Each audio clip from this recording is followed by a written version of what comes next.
Hmm. It's somewhat brave of me to already go live. I'm still waiting for the guest, but welcome to the Moya live streams, where you guys get to have live interactions with some of the amazing guests that we have on Moya podcast. Tonight, we are meant to be having healing dialogues. Um, our NGONDA is based in the States. But she is South African. There she is.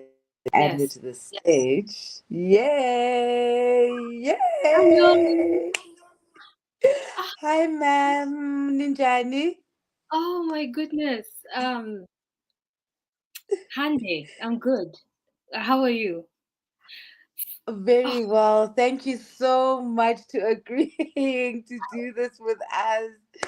We are just as look, excited as you, I can assure you. listen, I'm so excited. Let me see if I can accept these cookies and then we can get the screen to come up. Okay, wow. Yes. Firstly, oh my goodness, can I just sing your praises for like 2 seconds? I, you don't know me from a can of Coke. You don't know me from a pot of paint, but I have been familiar with your work for a few years now. And I can let you know, as a woman, as a Bantu woman living in this diaspora in America, your work, Moya Podcast, has been a guiding light. Oh, From man. the guests you bring on, from your personal take, and noticing your work and your posts on IG. I scream in the morning when I read your post. You just one sentence, and I'm like, ah, right? And even your sister's work, Tandisa Mazwai, beautiful. So thank you so much. Your light is shining brightly for those of us who have eyes to see that are Bantu and living in these Americas, right? In the Northern Hemisphere. I only speak to America because this is where I'm at. So thank you. Bitume Zahulu, thank you so much for what you do. Thank Kamaku. Incidentally, that's how you got onto this platform, is that I also don't know you, but your work and your light is shining brightly. And then we picked you up on the radar and we're like, please, can you come onto the space? We see the beautiful work you're doing. We're wounded people. yeah. So, the light workers, this is our time. So Yeah. thank you so much for your contribution. We also see you. Wow, thank you. That means a lot. That definitely means a So lot. Go so ahead. we were going to we want to heal the black child is essentially, right? So I mean, let's start there with your relationship, with your work, with the human Mhm. spirit, with the black child. Unpack yourself for us. Yes. So I think in my work with healing the Black child, I'll have to begin with myself as a Black child. Yes. So let me give you an introduction of who I am. First of all, how much time do we have? Because, boy, I am one of those who has been very fortunate enough to be a communicator using the tongue and Please the feel free. We've got about an hour. Be yourself. perfect. Thank you. So, first of all, a lot of people, and I find this to be such a high compliment. A lot of people think I'm South African. They'll see me on TikTok lives. They're like, and in the comment section, or when they come up, and when I go to other people's lives, they're talking to me in either Sutu or Zulu. My tongue wants to speak, and I know somewhere along the way I used to speak these languages. They resonate with me deeply.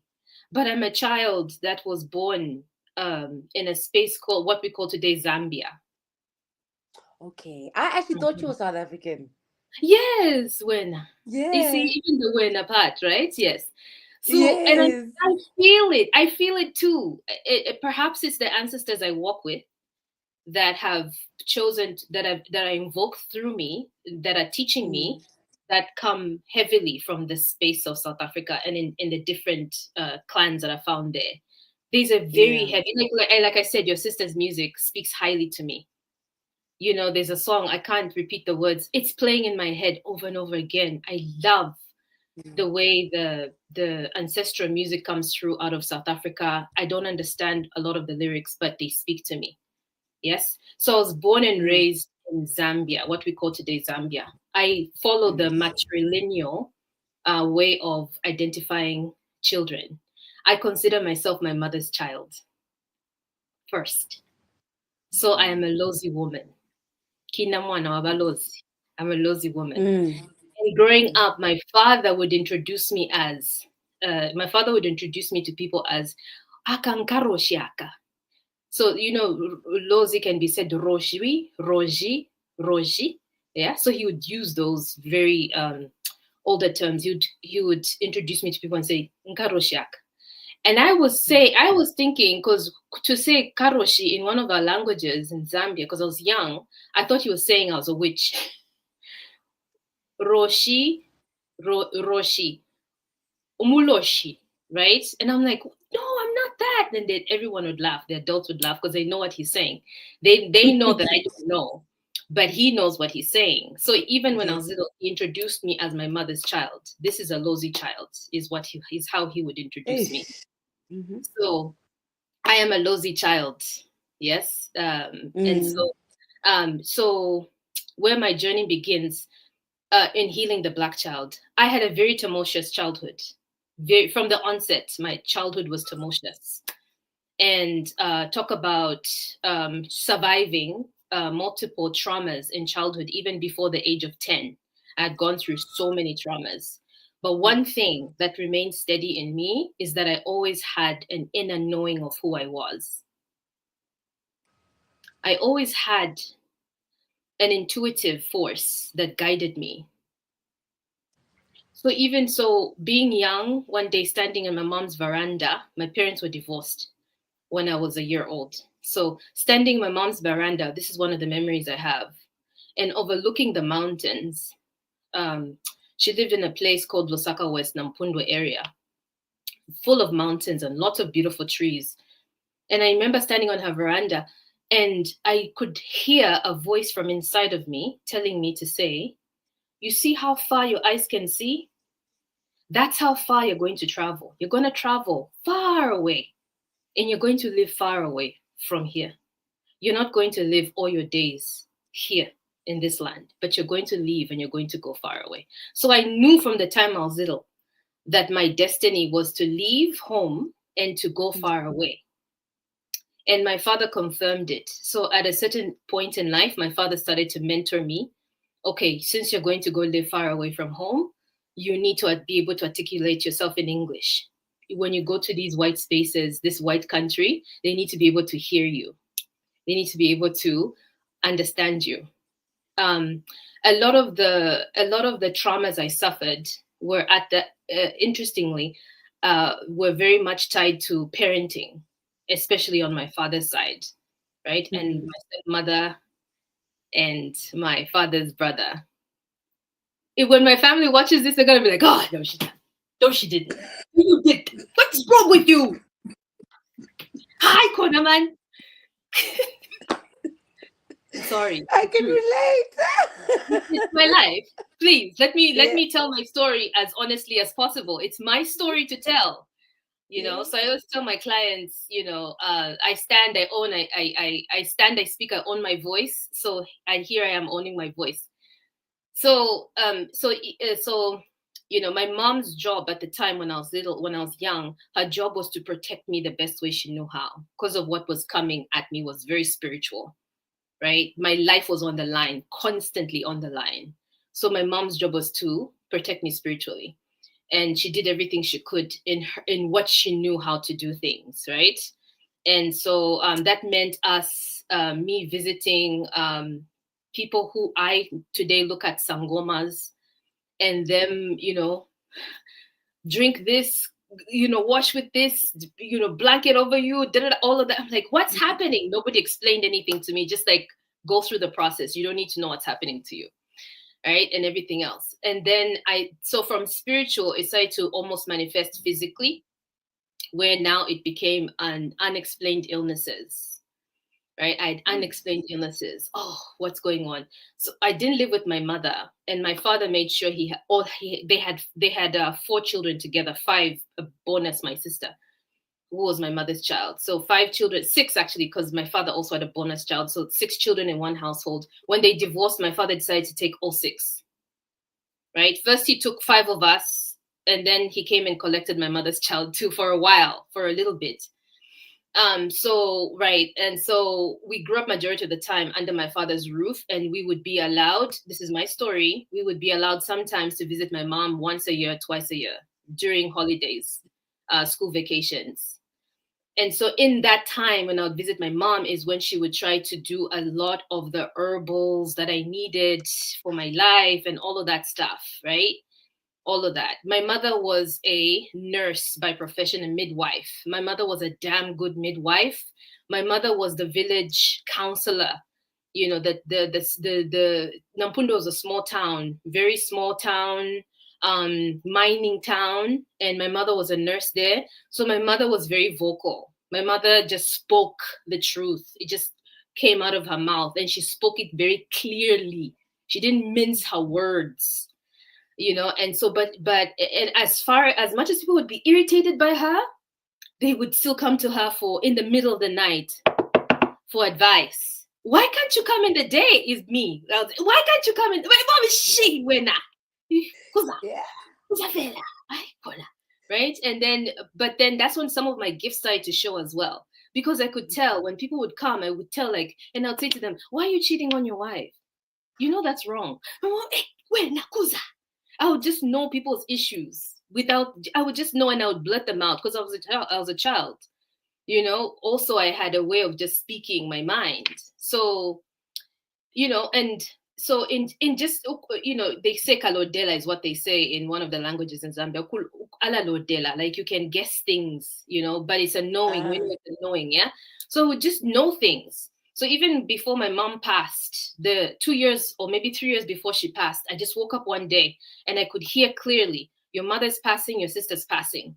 I was like, whoo, you know, and it's going to be concurrent, your sister first and your mom. I carried that weight for years. So what I decided to do was just enjoy my mother as much as possible, enjoy my sister. And then when my mom passed, my sister passed first. You know, my sister gave me the gift before she passed of, you know, she was being wheeled to theater surgery for an emergency C-section. And she gave me the gift of goodbye. Her eyes were closed. She was in distress, and she just waved. And I knew in my heart that's the last time I won't see her again. And for sure it was. But when my mother was passing, my sister came to me in a vision and was like, and we all know it wasn't really my sister. It could have been another ancestor just using her face. And she said, you know, you're tired. Let me take over taking care of mom. And then towards the end, my mom as well was trying to give me instructions, but she was only speaking in Lozi, deep Lozi, you know, this is this, and I'm like, you know. And then she died in my arms. So so you can imagine, I was just out of high school, and all of these things were happening back to back to back to back. Me having unexplained illnesses, my sister, you know, dying, my mom dying. And then my sister started having dreams. She lives here in the United States, my oldest sister. Started having dreams. My mom was like, you gotta bring her, you gotta bring her, you gotta bring that to the United States. And my sister brought, for a whole year, my sister couldn't sleep. My mom would come every night visiting her, bring her to the United States, don't leave her in Zambia. And eventually when I arrived, my sister stopped dreaming of my mom. She still doesn't like me that much. She's like, I don't dream of mom like I do. Sorry. So yeah, and so that's when my journey of self-discovery began when I came to America. My journey of finding out who I am as a person, and my journey of now understanding that what the gift of Vukulo Dela, of knowing things, was actually an ancestral gift, right? Obviously, when I came here as well, I had many other tumultuous things I had to go through. The thing that worked for me, but also was a thing that tripped me up the most, was innocence. Being very innocent in the face of people, almost to a point where it felt like it was naivety. Yes. Not being able to tell, are you serious? Are you running game on me? And taking things very literally. If you say, I'm going to support you, NGONDA, I'm going to support you. Then I'm like, okay, this person is here to support me. But then their actions are not that of support. Then there's a confusion in my brain. Yes. And so for manipulators and abusers, it was very easy to take advantage of me. And for people like me who have a leaning towards innocence and literally taking your words literal, right? So it took a long time, right, to learn, because it was back to back lessons, back to back lessons. So when I look at my story today, I'm like, those were my initiations. I didn't go through formal initiation back home when the illness is starting, all of that. But I was initiated through living and life and living situations. You meet people, this. You make decisions here, you make decisions there, and all of that. That was my initiation, and it's taken all this time. And I can't say we've stopped. I don't know that I'll ever graduate, because it feels like once I'm like, oh yes, okay, we're back in school again. It doesn't feel like it ends. And I'm forever a learner. I'm forever a learner. I was born under the energy of Jehuti, so I know that learning and information and research and speaking is who I am. So at some point I decided to go for my degrees, right? So I went back to back and got 3 degrees, my associate's, my bachelor's, and my master's degree, all in the field of social work. My aim was to help our people. I was very clear about that. I want to help Black women. So why don't I go get my education, get my degree, and then I can post it up somewhere. I think Dr. Litchfield was saying on your podcast to say, we don't go to school to get those we get them so that we can shut people up. Yeah. We can point them to the degree, right? Yeah. Talk to the degree. That's all so I'm like, okay, it's good. I did a good thing then. But my frustration and my pivotal moment when my trajectory changed was when I was in grad school. So I'm in my master's program.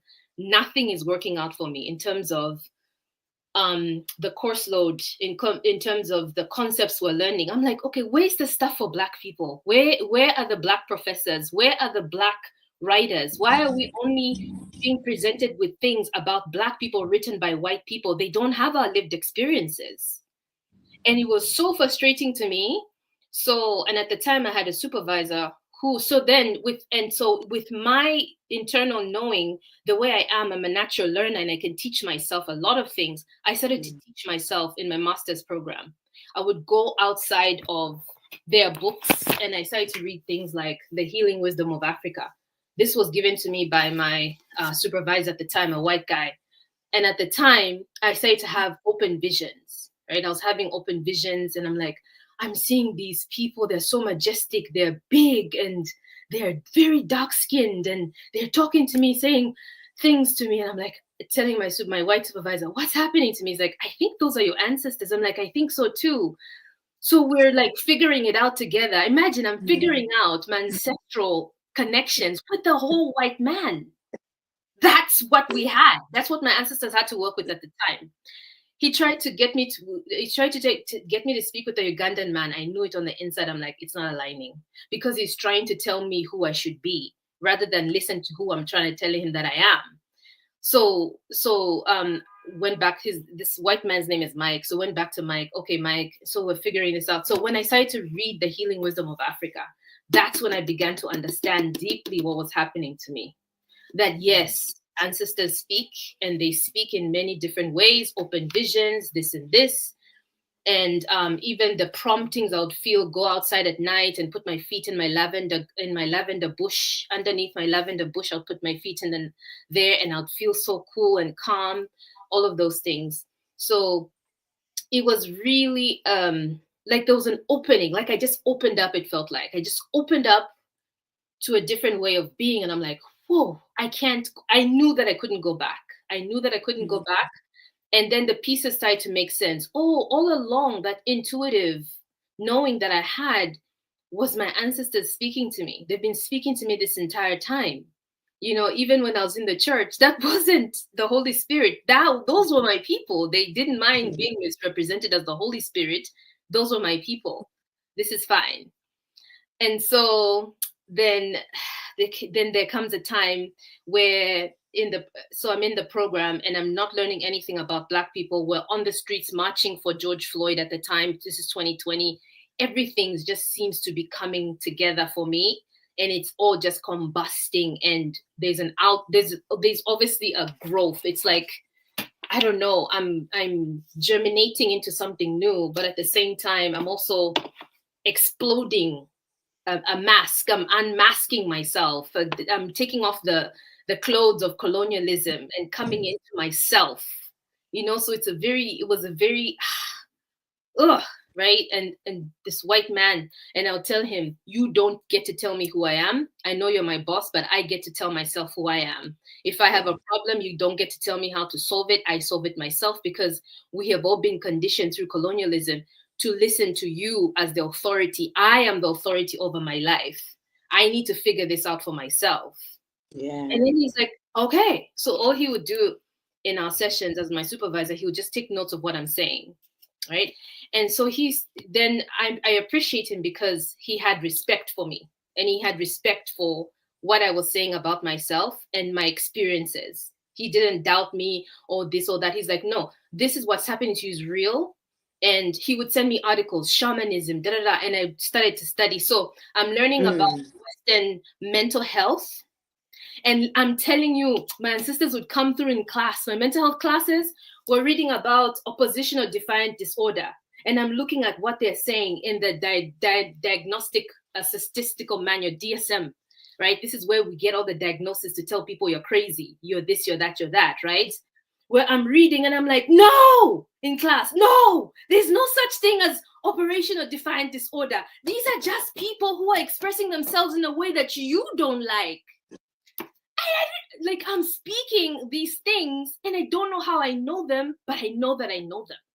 Yes. And I know that this whole book, I wish I had brought my DSM-5. It's over there in my library. I wish, and I'm like, this whole book, that this DSM-5 is wrong. This is me challenging my professors. It was hot in my master's degree class. It was hot. Daniel was one of my professors, and he took it like a champ. A white man, Daniel, I can't remember his last name. He took it like a champ. And I'm like, no, this is not right. My papers would go over why things were wrong. And then he'll tell me, back it up with the research. I'm like, I can't. I just know that it's not right. I can't say how I know, but I just know. He's like, no, but I need the evidences. So then I had to go read things like this. I had to go look for shamanic information. Then I found a lady out of California. She trained Sangoma, Gogo Ekaya, right? Gogo Ekaya. She's an African American. She got the calling to be a Sangoma. So with her speaking about psychic interventions and Sangoma and healers and all of that stuff, and hallucinations, schizophrenia, all of those things. Some of these things are ancestors speaking to people. There's energies trying to come through. We need to make space. Yeah. I'm like, yes, this is it. Do you not get it? I'm telling my professors, do you not get it? Like, people are not crazy. This is just how people are. There's no craziness here. It's like, no. Okay, Serena, because that's the name I went by. Okay, Serena, because nobody can pronounce NGONDA. Right? Very few people can pronounce NGONDA. And at the time it was NGONDA, which is even like, come on, so I went by Serena to make my life easier, because I literally get upset when people don't pronounce my name correctly. It's just my thing. I don't like that. So, Nsiki, what have you done, Mamia? Bring it, girl. Bring it.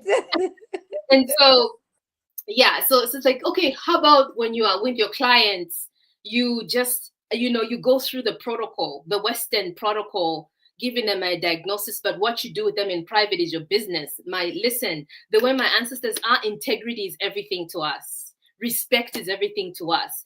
My ancestors did not see any of these people in front of me as ill, in the sense of, this is something wrong with you, we need to fix you. No.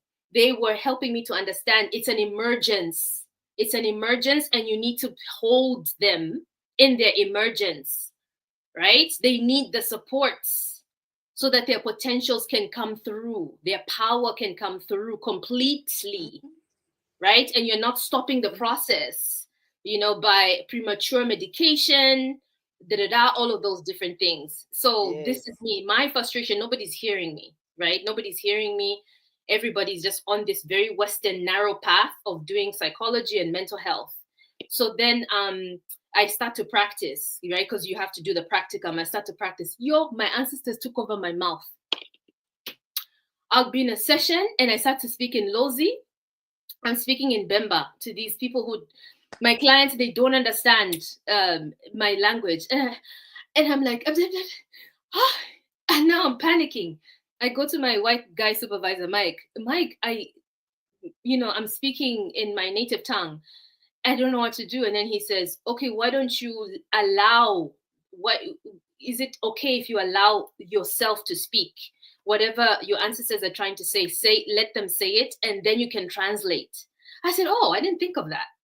So that's what I had to do was when I felt the nudge and I would just start to speak in Bemba. But here's what started happening. For the Black clients, they would cry. They didn't know what I was saying, but they felt it in their spirit, what was being said to them. And they're like, I don't know what you said, but I know I feel it. And that's how our sessions would go. I would just be like, listen, and then I would speak, and then I would try to translate to them. That's how our sessions went. And our sessions weren't about you are the problem. Our sessions were about where are your strengths. There was a lot of respect for them. There was a lot of respect for how they were seeing their lives.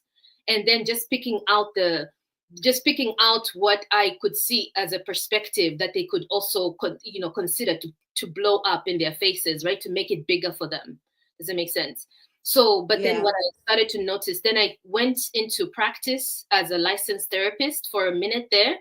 But what I felt and what I saw there was the restriction of the Western way of handling our people through the lens and the scope of therapy, right?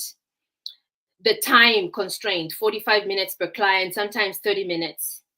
That was not enough time for my ancestors to come through and do anything. And then also the labeling of people as schizophrenic, as this, and then their label becomes who they are, right? And a lot of people, they take that on because they don't know who they are completely. Then they think that is that's the beginning and the end of themselves. And then sometimes the practitioners within the systems are looking at them from a deficit model, meaning there's something wrong with you, so we need to fix you.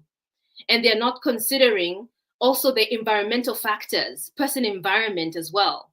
There are people, where do you live, first of all? Where do you live? Where were you born? Who are your parents? Who are your great-grandparents? What happened to them? Like the story, we need the whole story so we can know. And isn't this what happens when a lot of people are having the ancestral awakening? You need to find out the whole story. What's going on? Who is your father? Who's your mother? Because sometimes the father ain't the father. And, all of that. So we have to look the person environment. How's your financial situation? Do you have children? Were you married before? All of these things. Then we dig deeper. What are your beliefs? What do you believe? What do you know? Are you a Christian? Are you this? Are you that? All of that. We gotta dig. It's just not looking at someone. You have a problem. You're bipolar, and that's it. That's the whole identity. It's not. No. So my people were like, we need you to start your own thing. We need you to come over here so that we can I knew that we needed time to spend with people the Bantu way. Because I was reading about the shamans. I'm reading about the Sangomas. I'm reading about the Nyangas. And I'm remembering also myself. I'm remembering. Right? I would sleep and I would wake up and I would just have this knowing inside of me to say, the sessions need to be longer. Because even for me, I'm taking 15 minutes just to say hello. Sometimes the whole session is just us saying hello, 1 hour. We're literally just saying hello in 1 hour and our time is up, right? And so when I was working in the system, but as a consultant, I could control my time. That would go over 1 hour. And so no, we stepped away from the system and I stopped calling myself a therapist. I gave up my license because I had a limited license anyway. I was trial period license. So when that ran out, I didn't go for the actual licensing itself because I'm like, no, with the licensing, there are so many restrictions. And here in America, what most people don't know, the field of wellness therapy, right? When we look at therapists, when we look at social workers working in the field, nurses, and even doctors, the way they are made to report about their clients, they become an extension of the police force. So it's like a surveillance system, an extension of a surveillance system. So if you hear keywords, you are mandated, when you're working in the system, you're mandated to report certain things. So if somebody is emerging into themselves, and part of that emergence, part of that voice that's coming through, that is not one that you want them to attach themselves to, is telling them, unalive yourself, right?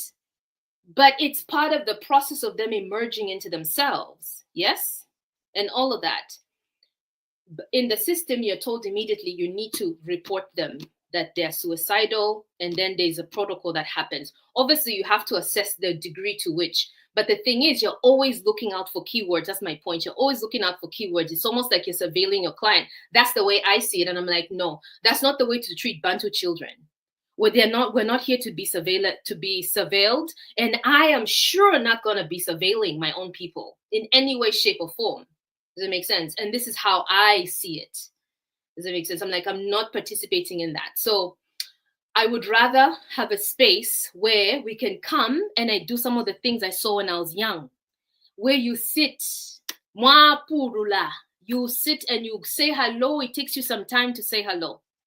It takes you time to, how are you doing? What's going on? The hello is extended. And then I also need to tell you how I'm doing, because I'm human too. In the system, there's a power differential when you're working as a therapist. You share very little about yourself, and it's all about the client, right? But then I'm like, I don't know if our people did that. And if I remember back home, even if we had problems, this is not how they did it. I didn't see my grandmother or even my mother dealing with people like that. Like, oh, you just tell me everything about you and I'm just going to listen. I'm like, no, there was always a reciprocity and even exchange, a humanity that was seen in both people, and an equal respect and acknowledgement for what was going on. Does it make sense? So even one of my supervisors, Dr. Gregory, when I was doing into psychotherapy, literally into psychotherapy, when I was training for that, he said, one thing I enjoy about you, NGONDA, is that you bring your whole self to the therapy space. I'm like, yes, that's how my ancestors want me to be. They need me to bring my whole self. I'm not leaving parts of myself out. No, because my whole self is the medicine. Who I am, the way I'm dressed, my inflection in my voice, my eye contact, everything is medicine. The things I know, it's medicine. And the person also, they are medicine too. Just because they have an issue that they are coming to me with, it doesn't mean that they are not powerful on their own. They don't have their own autonomy. They don't have their own mind. It doesn't mean that. So there's a respect I have for them too, because now in where I sit right now, I know that even their ancestors will have something to give my ancestors, which they give to me as well. It's an even exchange. There's a reciprocity there. It's not one-sided. Power differential in the system is the therapist is here, the client is here. A lot of Black therapists, I will say, in the system are doing their work to bring it here. But for me, because I'm outside of the system, I choose. That's why I left the system, so that I could work the Bantu way. Right? So we're here I'm not above you as the healer, the soul healer. No. And you're not below me. I'm not here to tell you about your life. No, you know your life. Your ancestors know your life. You have autonomy. You deserve respect. You don't deserve for me to tell you right now, this is like, you don't know. No, you know. So there's a mutual respect. The way I see it, the way my ancestors showed me last night was, picture your clients, the people that come to you, as fellow teachers. You're a teacher yourself and your clients are teachers. So it's teacher to teacher. Literally, it's teacher to teacher. It's healer to healer. And right now it's neurodivergent to neurodivergent, right? It's autistic to autistic. It's ADHD to ADHD. You're talking. Because my people were telling me last night, like, you have to remember that the people have come with their people. So that person cannot negate their ancestors. You cannot negate your own ancestors and just be like, what is NGONDA going to tell me? I'm going to take everything. It's gospel truth. It's like you're sitting in the church. with your pen and you're writing, okay, I must not sin, I must get married, I must submit. And the submission, number one, submission is don't talk back to your husband. Submission is cool for your husband. No, that's not the ancestral space. The ancestral space, the way my ancestors show me, it's respectful. We're respecting the client's ancestors who are bringing their child, right? We're respecting that they already talk to their person, whether their person is listening or not, but they're there guiding their own child. Our job is not to take over their ancestors' job. No, we can't. That's not our role. Our role is not to make people become inept in controlling their own lives, taking away their agency, taking away their autonomy. No, that's not our role. Our role is to support and affirm their autonomy and their agency. What do you want to do? Right? And a lot of people that come to me are people that want to leave the system, women that want to leave the system because they feel something is calling them that is deeper than what they're doing right now. They want to go deeper. And then I help them to reframe that a bit to say, do you think it's your ancestors calling? Just by me asking that. Yes, you're right. How did you know? Right? And then the clients, another form of client that comes to me is a person on what we call the neurodiverse clients, right? These are clients. So neurodiverse are people, groups of people that whose brains function outside of the societal typical way or standards, right? So client after client have noticed, wait, people, women with autism, ADHD keep coming to me. Women with autism, ADHD keep coming to me.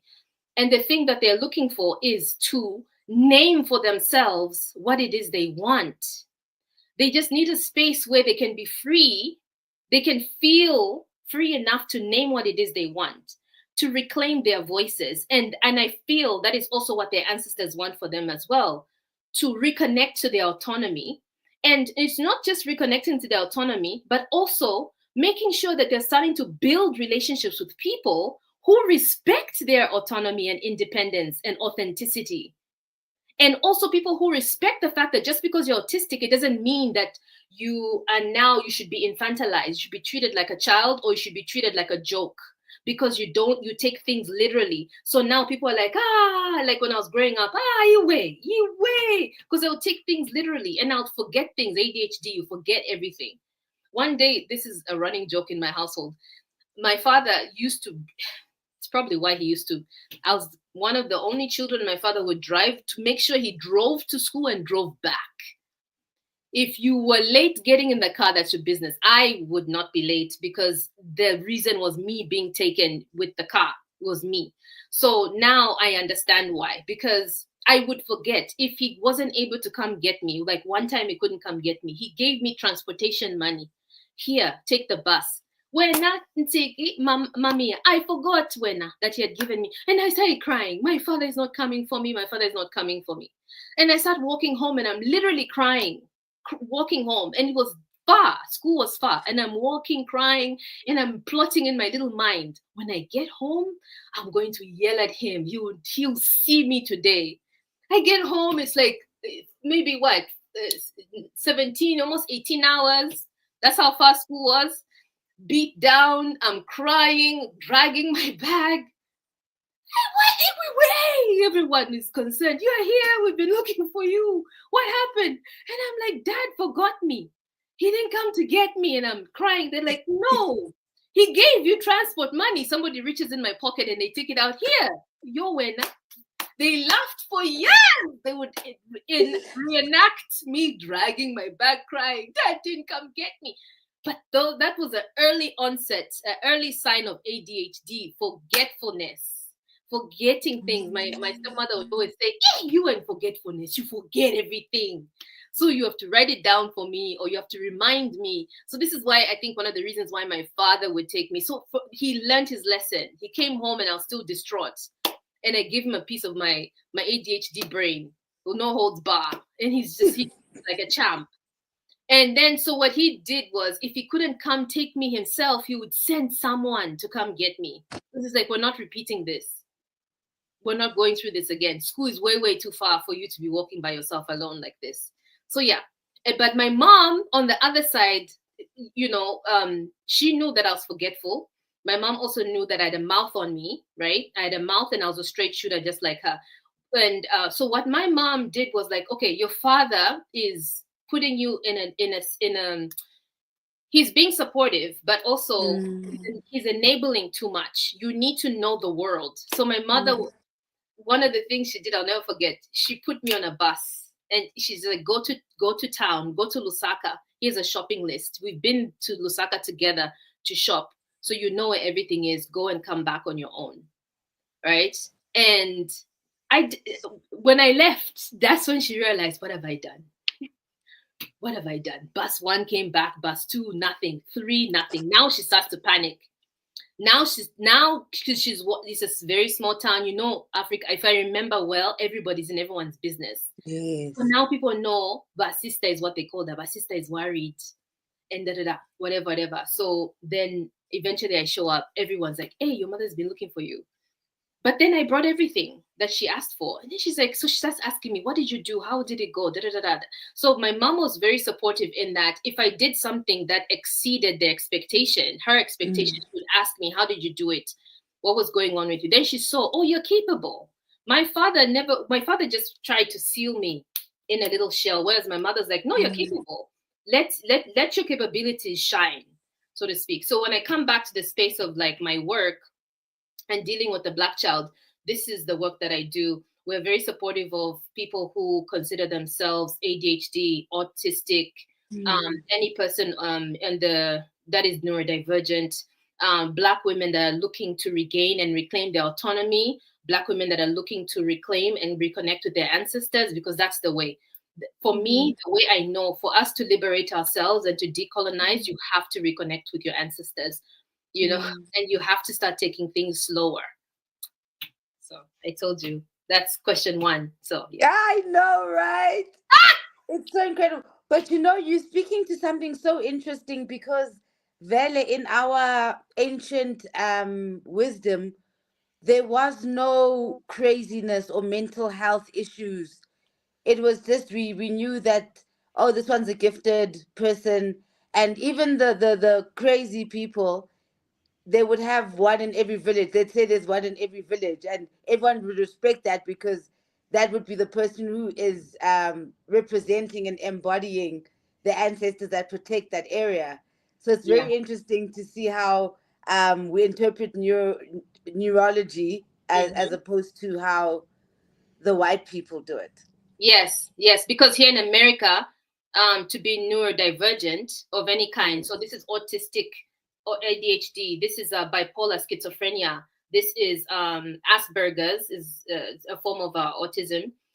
It's having epilepsy. It's there are many others. I can't really. It's a Yes. whole umbrella. Yes. So having any of this, you can seek a diagnosis, and then you can seek disability because it's considered a disability here.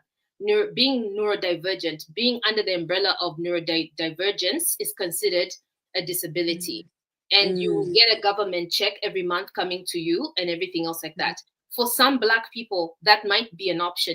It might have to be an option because this is the only way that they get support that they need, especially in regards to their the severity of what is happening. Because you have to remember, here in America, we have so many disparities. We have racism. We have a lot of discrimination, health discrimination, a lot of poverty, right? Where we know that poverty is a healthcare crisis. We know racism is a healthcare crisis, and there's so many effects on people's bodies and people's lifestyles and all of that. So sometimes some of the ways to avert or alleviate some of these issues is to literally seek a diagnosis and then get onto that disability, because then you get the support you need. Whereas the Bantu way, the way we were before, we already had those inbuilt supports in our systems. Yes, in our Bantu systems, we already had the inbuilt supports. And this is why, and I said, one way I wrote this, I think my people helped me to see that when we talk about in autism, delayed processing is where, like my mother, when my mother passed, I didn't grieve my mother until like maybe 15 years later. That is delayed processing and more of autism. That was like way too much though. So when everyone in my family is like, Me, I start crying. Mom's dead. Like, yeah, she's been dead for over 15 years, right? And so I'm like, but my mother's dead. That's when I could process. And a lot of my childhood trauma, I'm only processing it now. Delayed processing. That's autism. Yes, does it make sense? And so, what was the point I was trying to make? See that, yeah, ADHD is gone. But then, okay, delayed processing. So I was linking it to something. Um, But even as you're speaking about that, there's a lot of light bulbs going off about delayed processing. Because as to end it off, I wanted you to unpack um, the importance then of dealing with the trauma and how it actually impacts how you are and who you are and how you behave around people. mhm, And you can so unknowingly cause hurt because you're still being the trauma you and inflicting trauma in others then. mhm.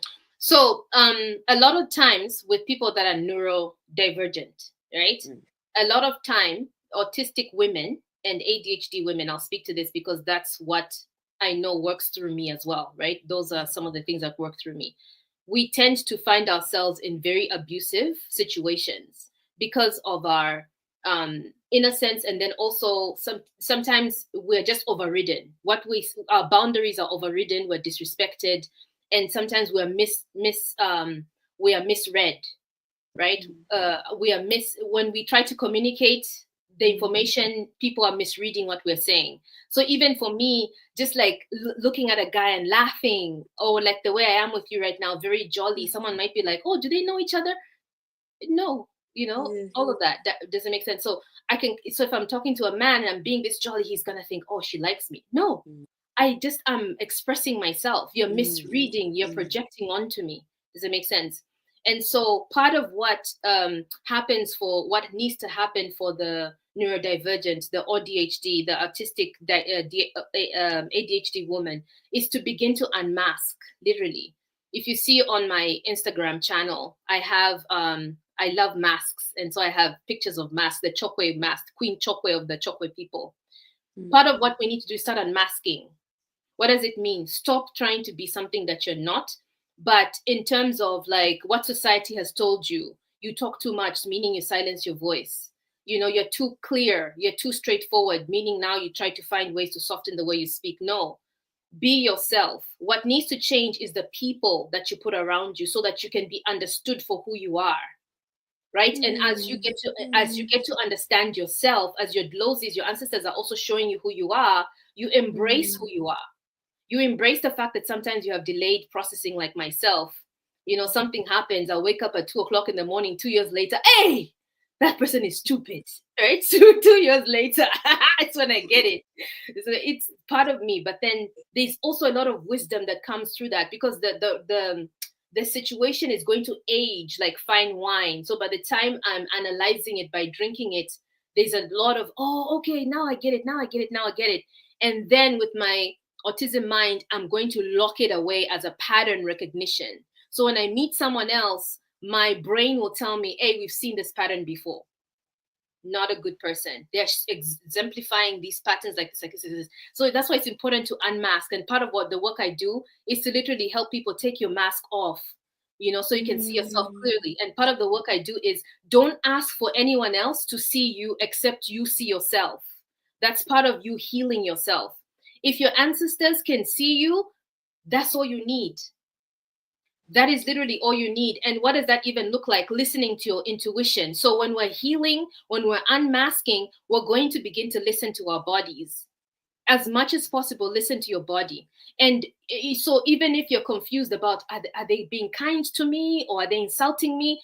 Listen to how your body feels. Your heart is beating fast. You feel like running away. It's not a safe space. Go, baby, go. Take your feet and leave. I don't care if it's the president, if it's your father, if remove yourself from the situation, give yourself time to breathe, give yourself time to relax and do what you need to do, and then you can analyze the situation. So it's about creating the environment for you that is going to work for you, rather than you trying to serve the environment needs to serve you. So that's the work we do as well. Is your environment serving you? Is your home serving you? Right? are your ancestors aware? When I first knew that my ancestors were like, we've come for you and we consciously want you to know that we're here, right? One of the things I told them was, guys, if you're here for us to like start lowering people, you know, using dark magic, I'm not your girl. I'm not your girl. And I'm also not your girl if you're going to ask me to kill an animal for you. And they're like, bet. No, we're not. Then another friend told me, it's like, yeah, they wouldn't ask you to kill because we slaughter animals. There's a difference. We slaughter ceremoniously. So yes, they were like, yeah, obviously we won't ask you to kill an animal. Right? I'm like, oh. So, but you can also have stipulations because the ancestral relationship is not a dogmatic relationship. It's not a differential relationship. It's a relationship built, you can build a relationship based on love, on respect. They respect you, you respect them as well. They also know where your limitations are. They know where you thrive. They know the traumas that have happened to you. They know the type of healing that needs to happen to you, but they never see you as someone who is unable to do anything. You have the capabilities. They're already in you. So now you can unearth them slowly, but you need to unearth them in safe environments. So who you put yourself around is very important. Who you put yourself around in terms of who you call your confidants. Who are your confidants? Those people need to be safe. They need to see you for who you are. They need to respect you. They need to be mutual respect. They need to be reciprocity, right? And you need to be believed. When I set a boundary, hey, Mwana, I don't like you teasing me. They need, oh, Mamia doesn't like to be teased. Okay, they respect it. They're not going to do it again. But then if someone is like, I don't like to be teased, they keep doing it. Why are you around that person anyway? They're only going to exasperate your trauma. Because in the past, the reason why you're traumatized, somebody didn't believe you. When you said stop, they didn't believe you. Does that make sense? When you said, hey, I don't want to date you, they didn't believe you. They forced you into dating them. Hey, got some men out there, right? And all the different types of traumas. So in my space, it's a space where we see people in as much of their autonomy as possible. Autonomy is very important. The only person you should be listening to is yourself and your ancestors. Yeah. And that's always the hard thing. Hey, I think that's what's so unbelievable about life. It's so hard for the brain to fathom that whatever feels good is the way you're supposed to go. We love to punish ourselves, right? Yeah, yes. Whatever feels good, because if you're wearing a mask, right? If you're not in your true identity, then you are taking on what society has told you. When a man tells you, "Oh, look at you, the way you're built is so nice," society has trained you to say, "Oh, you, okay, yeah." But if you take off your mask, you might be like, "F you, don't talk to me like that," because you're being your true self. So sometimes you have to tell the difference between, is this really who you are? Do you really like people talking to you like that? Or are you just going by the societal conditioning and going along with the societal script that you've been given? So it's my space, Pilanda Wellness Project, we're burning scripts. We burn scripts all the time so that your true authentic identity can come through with the way that you speak authentically, with your likes and dislikes, authentically articulated through your own mouth, and then see who scampers. Turn on the lights and see see all the roaches go hide in the corners. Turn on your light as a light worker and see who then leaves. She's going to see me for who I am and I'm an abuser. Then they run. Good, let them run. So you can't be afraid that, relationships are going to end, or, you find yourself, the more you peel back the layer, the more you peel back the mask, you're going to find yourself that you're going to need a new way of living.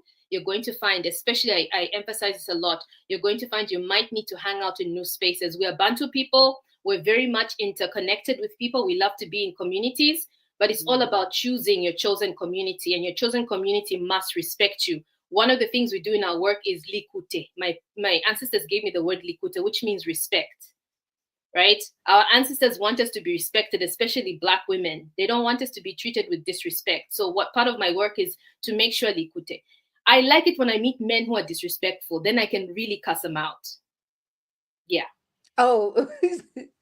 Yeah, because I'm like, no, I don't jive like that. And I tell them, don't do that to me. Don't say this to me. Do that one time. You do it again, you're gone. Right? But sometimes it takes me some time to really pulverize them out of my life. But the point is, it's okay to be treated with respect, and it's okay to demand respect from the people that are in your inner circle. Yeah, we're talking Mm. about the inner circle because you can't really control your work Mm. environment. You can't really control Mm. the bus, the grocery store, but the people that you do life with every day, you can choose. Because that's especially when it's difficult to set boundaries, is it not?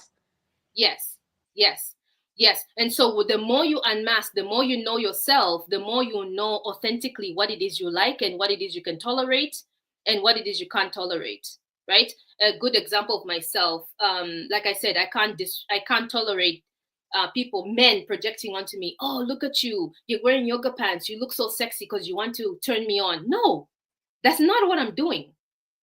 I'm not doing that. That's you thinking I'm doing that, but that's not me. So it's okay to assert a boundary and then say, I don't like that. And don't comment about my body because I don't like that either. So you're setting a boundary. The problem with setting boundaries is you have to be ready that some people are going to challenge your boundaries or they're going to leave your life entirely. Right. And so some people might shy away from setting boundaries because it's like they know if they tell people the truth, I actually don't like this, I actually don't like that, then they're Mm. jeopardizing relationships. For me, it's like, are they really your people if they're not respecting you? Sure. I know there's over 600 people here. Are there any questions from the audience as we wrap up, guys? That was a really beautiful conversation because we're scared to be ourselves, you know? Um, the world is a scary place for you to be yourself.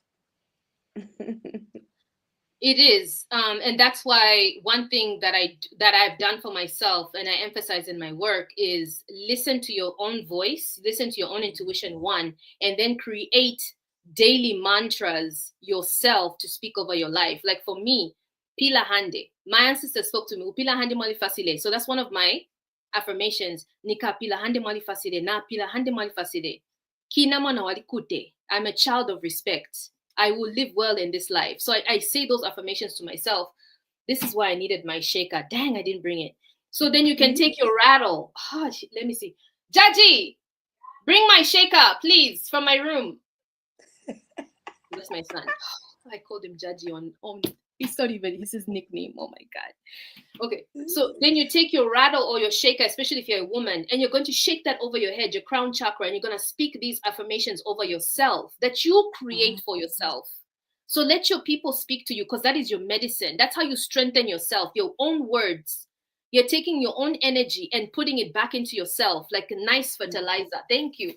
Hey, you found it. Hey! Right? So you're here. This is me now. Kina mwana walikute. Kina ngonda. Yeah? Kina mwana wa, right? Nikapila hande mwali fasile. Kina ngonda. Kina mwana wa batu. Kina mwana wa batu. Na inendi muntu. Na nebali mpenda pa bantu. Pa bantu ko bapenda na nebali mpenda. When you say it over yourself, these shoulders are not to carry other people's weight. These shoulders are to carry my own weight. I no longer carry other people's weight. This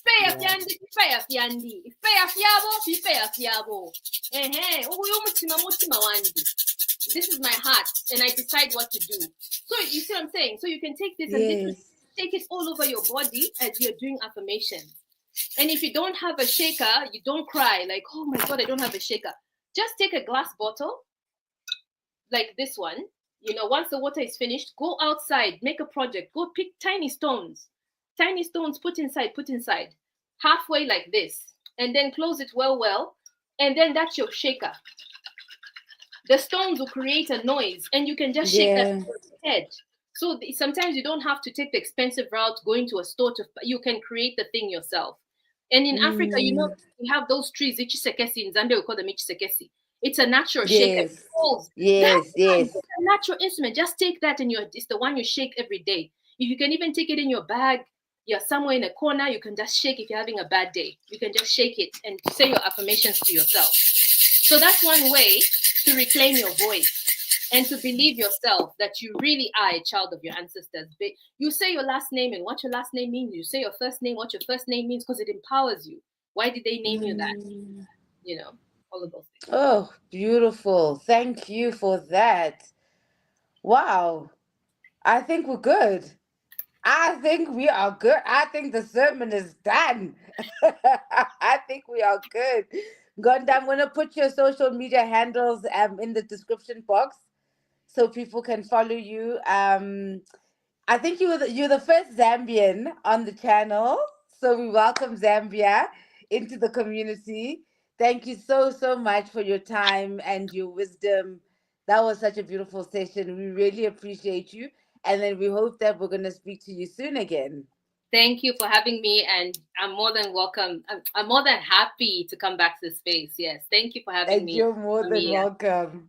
Thank And you. then the rest of you guys, please subscribe to the podcast. Thank you always for the members who are helping pay the bills. We appreciate you, Moya on YouTube, and we'll see you guys again next time. Thank you.